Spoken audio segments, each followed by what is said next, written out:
Le 31 janvier 2020, l'OMS a déclaré qu'un nouveau coronavirus constituait une urgence sanitaire mondiale.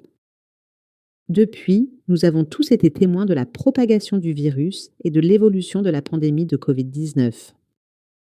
Partout dans le monde, les systèmes de santé ont dû réagir vite pour évaluer et suivre l'épidémie et essayer de contrôler sa propagation. Ce type d'activité de santé publique est connu sous le nom de surveillance épidémiologique.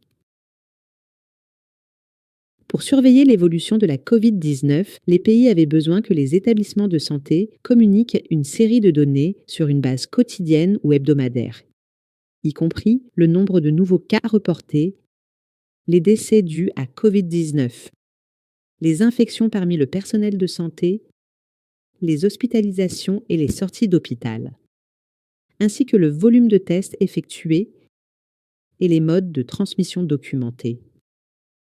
En réaction à cette demande urgente, plusieurs pays d'Asie, d'Afrique, du Moyen-Orient, d'Europe et des Amériques ont adopté DHS2. Dans de nombreux pays, tels que le Sri Lanka et le Rwanda, les modules Covid-19 ont été rapidement intégrés aux systèmes nationaux DHIS2 déjà en place, alors que d'autres, comme la Norvège, ont adopté DHIS2 pour la première fois face à cette pandémie. Les pays ont pu déployer efficacement ces systèmes en utilisant la boîte à outils DHIS2 de surveillance et de réponse à la Covid-19, comprenant des guides de mise en œuvre, du matériel de formation et des ensembles de métadonnées DHIS2. Les ensembles de métadonnées sont des fichiers de configuration DHIS2 installables qui permettent aux pays d'accélérer l'implémentation de DHIS2 pour des programmes de santé spécifiques en partant de modèles préconfigurés au lieu de commencer de zéro. Un exemple de cela est l'ensemble de métadonnées de surveillance hebdomadaire agrégées pour la Covid-19, qui inclut un formulaire de saisie de données structuré en 6 sections.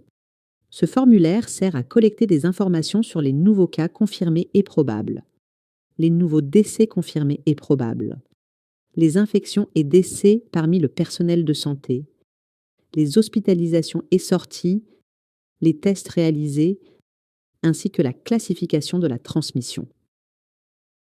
En plus de cet ensemble de données, la solution comprenait des règles de validation pour effectuer des contrôles sur les données collectées.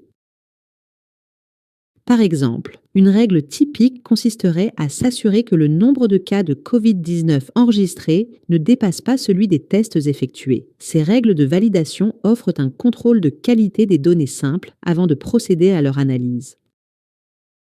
Grâce aux données collectées et validées chaque semaine, les pays ont pu répondre à leurs questions sur l'évolution de l'épidémie en créant des visualisations dynamiques et accessibles à l'aide de tableaux de bord. Les tableaux de bord sont conçus pour simplifier la recherche, le partage et l'analyse rapide des résultats clés liés à un programme, offrant ainsi une vue d'ensemble claire et compréhensible. Dans ce cas, il affiche les tests cumulatifs effectués, les cas rapportés, les hospitalisations, les sorties et les décès sous forme de graphiques, de tableaux croisés dynamiques et de cartes. Bien que cet exemple se concentre principalement sur la surveillance agrégée de la Covid-19 dans les pays ayant besoin de données plus détaillées ou du suivi des cas individuels au fil du temps, un programme de suivi a été mis en place. Ce programme permet de suivre les cas individuels, d'assurer le contrôle au point d'entrée, de tracer les contacts et de gérer la planification, le traitement et la notification des tests, ainsi que la génération de certificats et bien plus encore.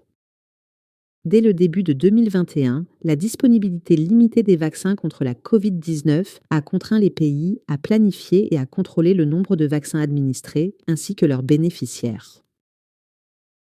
Étant donné que la plupart des vaccins Covid-19 nécessitent 2 doses pour être efficaces, il était nécessaire de tenir un registre des personnes vaccinées afin de certifier qu'elles avaient suivi le calendrier vaccinal complet et de surveiller les effets secondaires éventuels après la vaccination. La collecte de données agrégées ne pouvant satisfaire ce besoin, de nombreux pays ont adopté le modèle de suivi, connu sous le nom de tracker dans DHIS2, pour enregistrer les données de vaccination individuelles incluant des identifiants. Tracker a permis à ces pays d'adapter leur registre de vaccination DHIS2 existant pour intégrer les vaccins Covid-19. D'autres ont utilisé la boîte à outils de livraison de vaccins Covid-19 de DHIS2 en installant l'ensemble de métadonnées pour l'enregistrement individuel des patients afin de suivre chaque cas de vaccination dans le temps. Ce programme de suivi DHIS2 permet, entre autres, un suivi longitudinal, un suivi des individus et le renforcement de la surveillance de la sécurité des vaccins. Les dossiers des patients dans ce système peuvent être consultés et actualisés par divers moyens, y compris par le scan des codes QR.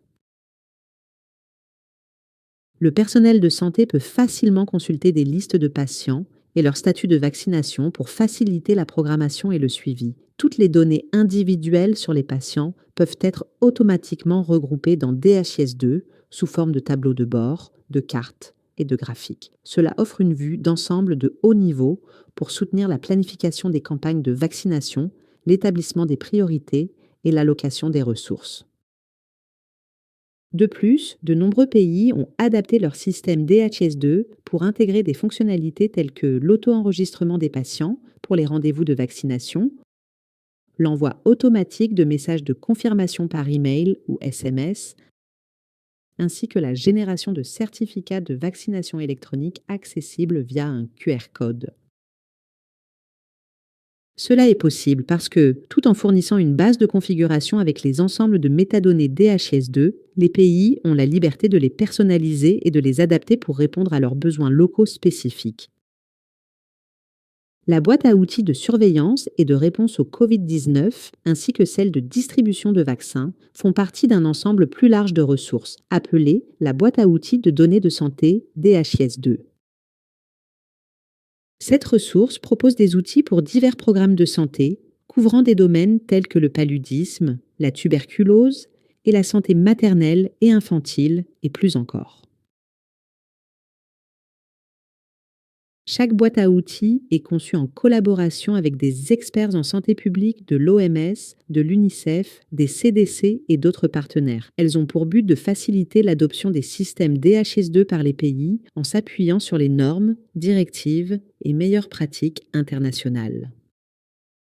En résumé, nous avons vu comment près de 60 pays à travers le monde ont utilisé DHIS2 pour répondre à la pandémie de Covid-19, en utilisant des données agrégées pour la surveillance des maladies et des données de suivi pour les programmes de vaccination. Les pays ont pu réagir rapidement en utilisant les boîtes à outils DHIS2 pour la Covid-19. Grâce à des ensembles de métadonnées installables, ils ont pu déployer rapidement des solutions numériques conformes aux normes internationales pour répondre efficacement aux défis de santé publique locaux. Ces ressources sont intégrées dans la boîte à outils de données de santé DHIS2 qui offre un soutien à divers programmes de santé. Grâce à l'utilisation de cette boîte à outils, les pays bénéficient de configurations préconçues, facilement personnalisables et adaptables selon leurs besoins spécifiques et évolutifs. Cela montre que les pays bénéficient à la fois du fait que DHIS2 est une plateforme flexible et personnalisable et de son utilisation en tant que plateforme de diffusion des normes mondiales.